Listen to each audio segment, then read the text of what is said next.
Hello, welcome to Lathe and Loom. My name is Cher. Thanks so much for stopping by the channel. This is a mainly knitting fiber-based channel, a little spinning, dyeing, weaving thrown in. Today we've got a little bit of spinning and some knitting and a little bit of a crafty project blog. So without further ado, let's get started.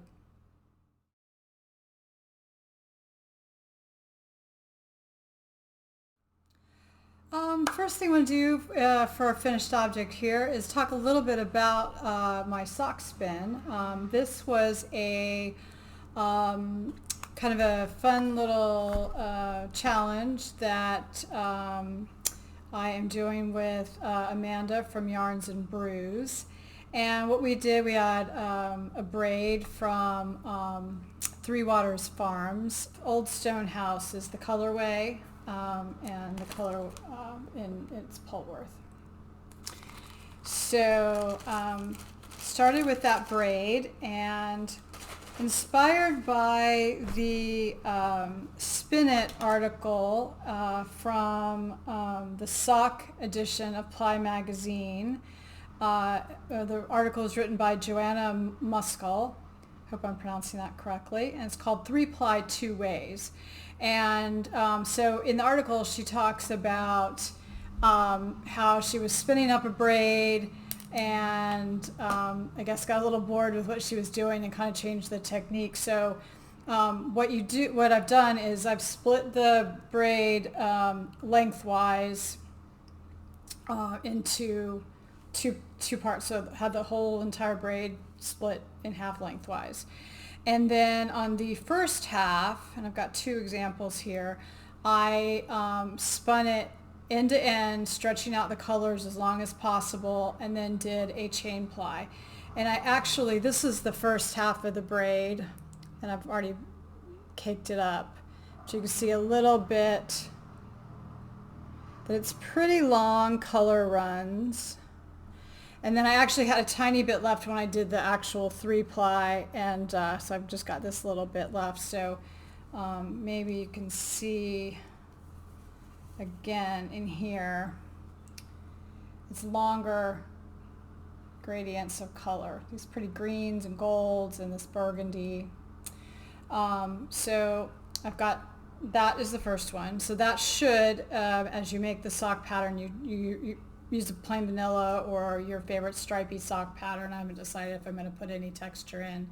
And you're going to stripe the two together. And so then the traditional 3-ply, with the other half, I took the braid and I figured out the color repeat, split that, and then I split each of those and spun them in 3 parts to get a little bit shorter, hopefully, gradient. So this is the result of that. And you see a much more,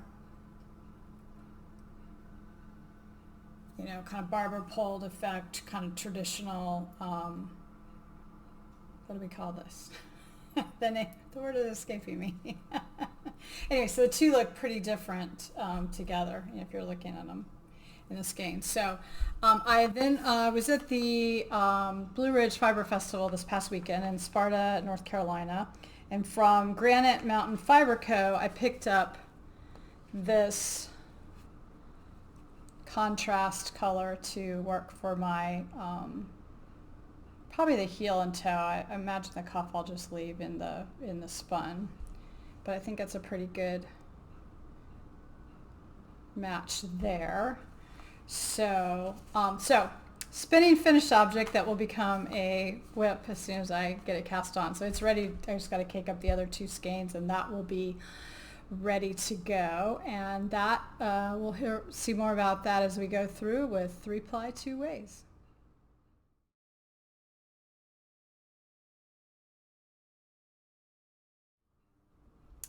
So moving into works in progress.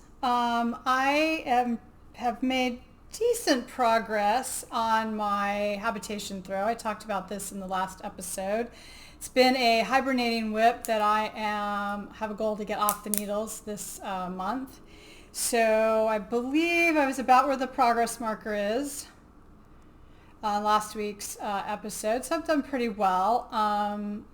I have not really worked on it daily, but I've kind of just picked it up in, spots, but put on the this burgundy color today, and I figured out I'm about 50 repeats, or 5 of the stripe chunk, I guess, till I get to the decrease section, when there'll be 27 stitches left on the needle. So I'm in the downhill slide, so I'm decreasing by 2 every other row. So it is coming down. So anyway, I'm kind of really enthusiastic. I'm going to try to keep good track of the progress marker, and hopefully that will keep me motivated and really want to get this one off the needles. But it's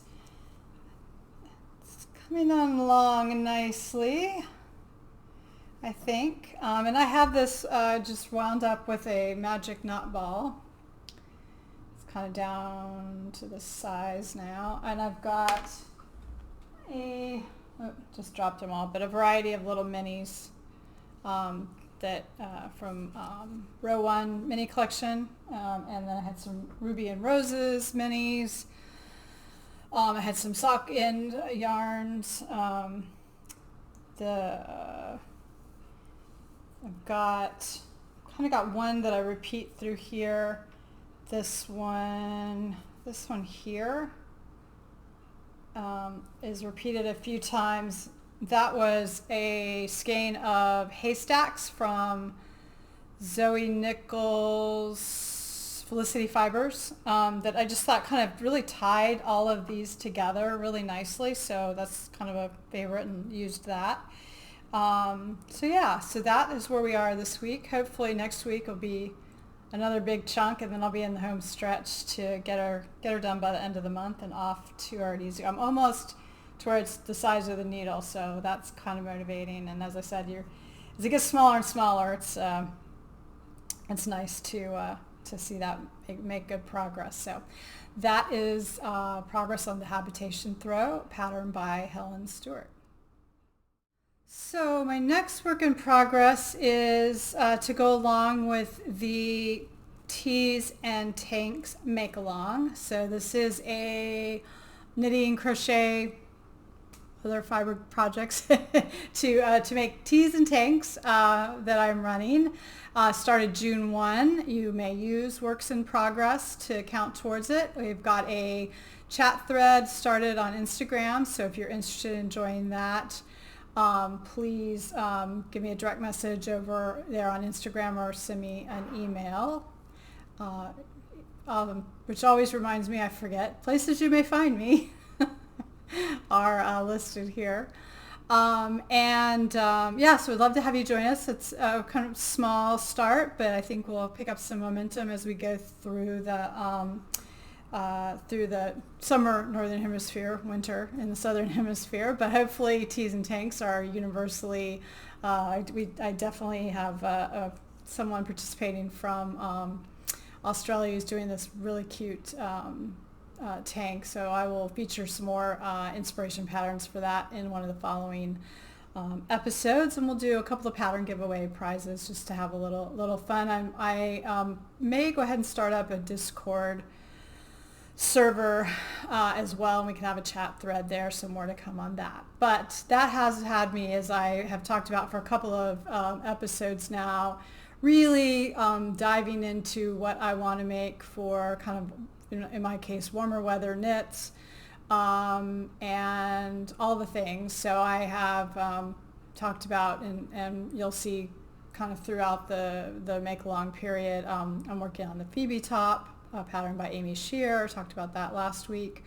I have yarn coming to do a Lusk tee pattern by Rebecca Clow, and I wanted to make another Breezeway, which is a pattern by Laura Aylor.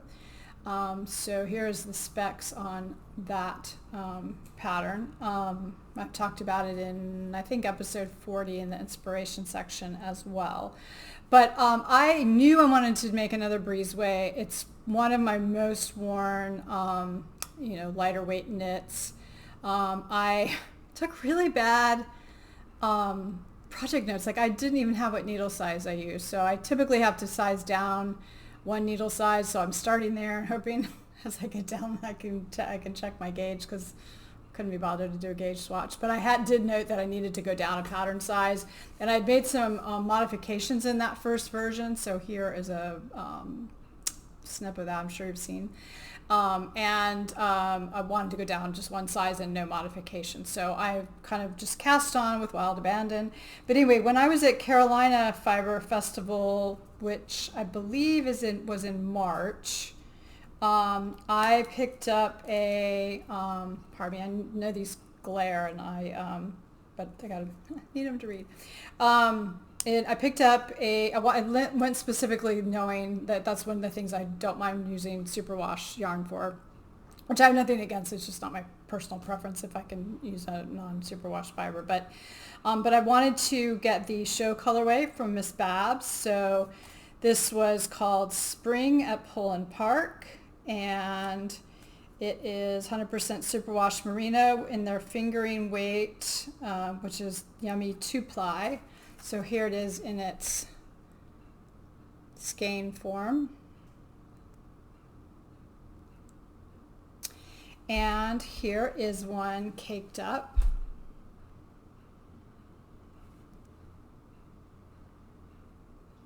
And I really wasn't sure how this was going to knit up, but I am absolutely loving it. So I'll talk to you a little bit about the pattern, but here is kind of where I am at. I do have it a little bit on a smaller needle, but I like how the fabric is knitting up.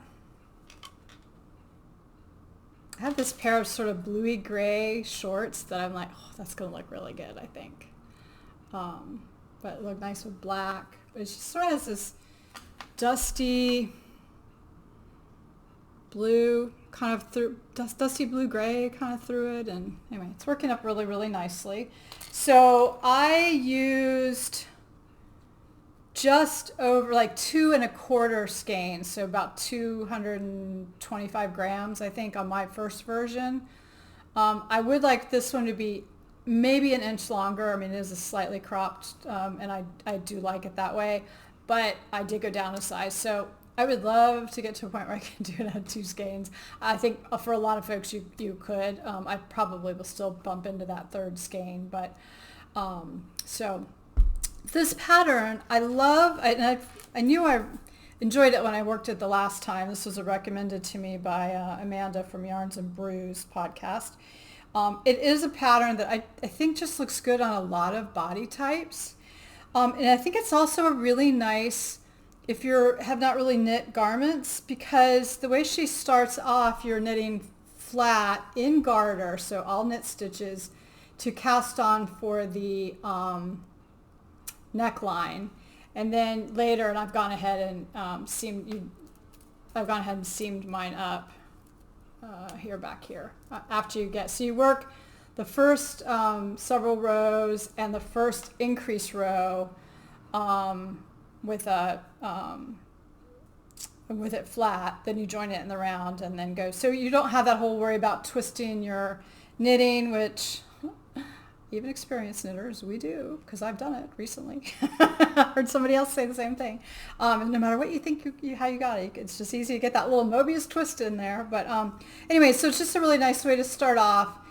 It's written out in a good, clear way. It's easy to see your size. I mean, she's kind of got a combination of tables and written instructions. It does have some short rows.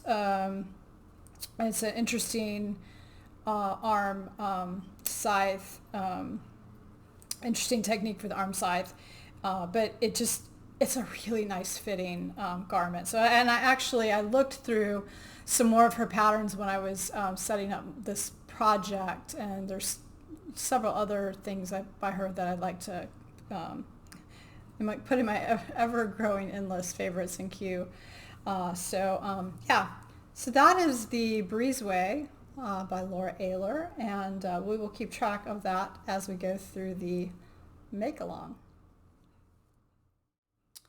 So that is really what I wanted to share today. I'm trying to be regular about posting each week, so I don't want to be putting the same patterns, and I won't have progress since I have so many of them cast on. So kind of alternate and give you a little variety week to week of what I've been working on. But just before I close out, I've got a little bit of a crafty vlog for you, just kind of some things that I was taking care of, getting in order and prepping for some projects. So if you'd like to sit back and relax or work on a project, I will let that take you out in the outro. And would love to have you join the make along. So please let me know if you're interested in that. We'd love to have a comment to let me know what you've been working on. I really, really appreciate everyone who takes the time to give me a thumbs up, subscribe if you would like to see more for the channel, and I really, really appreciate the comments. One, because I really enjoy engaging with you all as a community, and also it helps the engagement on the channel, so appreciate it if you would take time to just let me know what you're working on, where you're watching from, what you'd like to see, if you've got other patterns that I haven't. The Ravelry bundle for the make along has gotten pretty sizable, and I've gotten a few recommendations, so I really appreciate that. You can send that to me in Instagram or email, or preferably, again, leave a comment here. And with that, I will close out. Wish you happy knitting, spinning, dyeing, and weaving, and enjoy a few minutes of the vlog, and I will see you next week. Thanks, y'all. Good morning. Got a lot of crafty things going on today, and thought I would just sort of take you along on a little bit of a vlog style. With that, we'll get started. So first thing I've got going is winding up some Miss Babs yarn for a Breezeway tee, and this is the Yummy 2-ply, and this was the Carolina Fiber Festival 2025 colorway, Spring at Pullen Park. So just have it up here, winding it up, and down here over to the ball winder. So we'll get that going.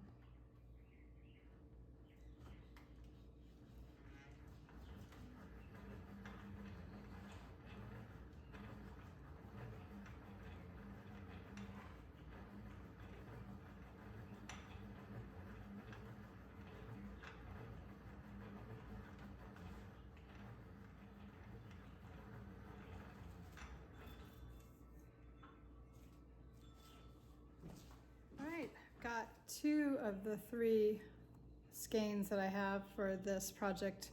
My last Breezeway I used slightly over 2 skeins, so I'm gonna go with the 2 and I'll wind the 3rd up. I imagine I'll need some of it, but really pretty, and I'll get some pictures in the light. I think in the cake it's really, I'm starting to see a much more of the blue come through. I get a little more purple this way, but really pretty. I'm gonna go weigh it up and put the grams on the skein, trying to be really good about tracking my yarn usage and my patterns to just get a better feel for when I buy yarn. I still am buying way too much, but as I dial that in, it's just helpful to know meters and yards, really meters and weight, but meters or yards more specifically. So we'll go get that weighed out. I'll maybe show you the yarn closet.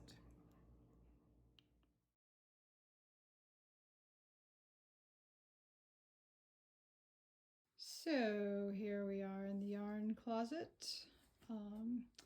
Mr. Lathan Loom built me these really nice shelves. So up top here, I've got fleeces, and then I've attempted to do different, like that's unspun DK or worsted sock DK, and just kind of keep. I've got my extra project bags down here, and just got a little. See if I can show you a little. Yeah, it's kind of the full width in there. That's unspun. My Briggs and Little stash, my Shetland stash.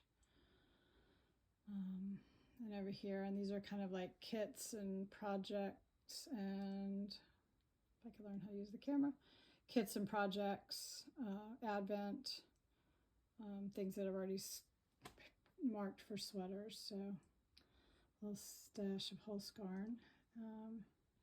And I've got my scale down here, so we will get these weighed up, put the weight on those tags, so we'll be ready to go to start that project. Kind of a good illustration of why to weigh the yarn. So these are supposed to be 110 gram hanks. So this one's coming in at 111, but its neighbor here.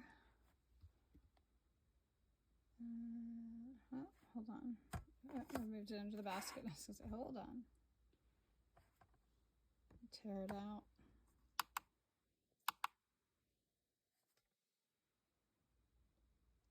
Okay, 113. Actually, the first time I weighed that, it was 96, so I definitely had something going on wrong there. 113 and 116. Yep, definitely have my scale off, so good thing I remeasured that. But it really helps you check your usage there. So the other thing I've got going today, I'm going to do some machine knitting, and I'm going to ply up a skein, of my 2-ply 3-ways. But I've got some dog hair that a friend asked me to try to spin some yarn into, so I am soaking that. And I will insert a photo of the pre-soak here, and then I'm getting ready to take it out of the bath. Here's just its beauty shot in the tub. I've just put it in with a little power scour. Gonna drain it out and get it out to dry. So I've done I've washed them. Oh, I have to like keep the little critters out of them. Washed the locks, and I've got them out to dry here. Maybe put them out in the sun a little bit as well, since the air is kind of still today.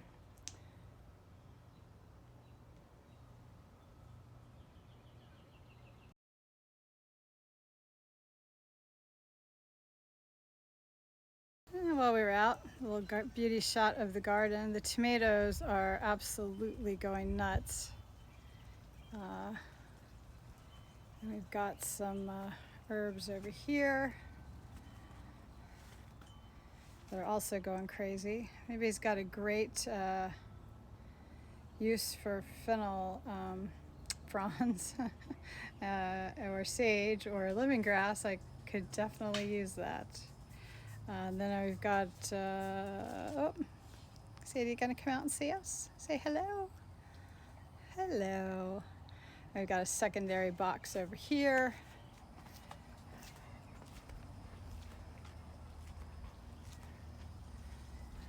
And that is all the garden currently. Again, tomatoes are just going nuts. For today is to spin up these 3 bobbins for my 3-ply 2-ways sock spin, and get that on the Magicraft.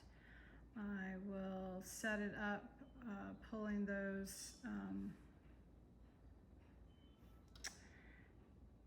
singles through this ring and then ply them through here.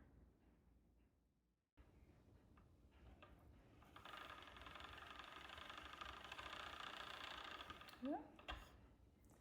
Tighten her up.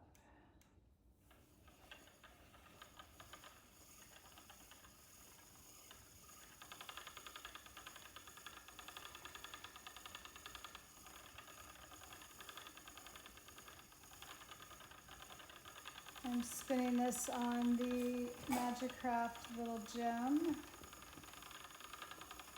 I love, love, love.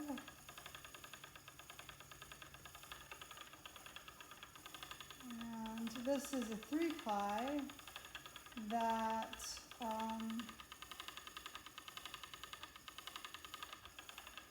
is spun. I split the braid into thirds lengthwise and then just spun that end to end. I've got one of the spindles is the opposite direction of the other two.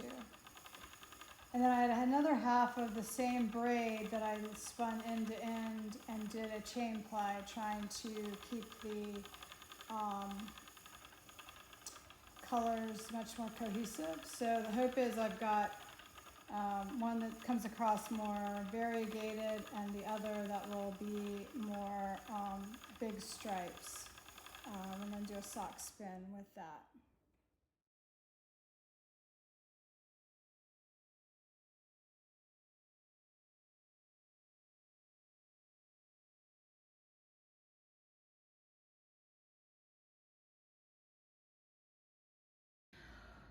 One more task I've got for today is to wind up a bunch of yarn leftovers that I have finished up projects and get them reskeined. So I've got the first one done, 4 to go.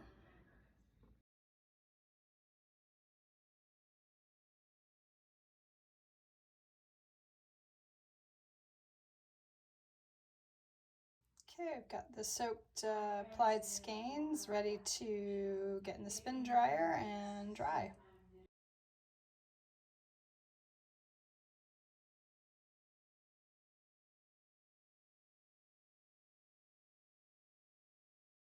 Bonus shot of Sadie, the excellent fiber assistant Labrador. Hey, baby.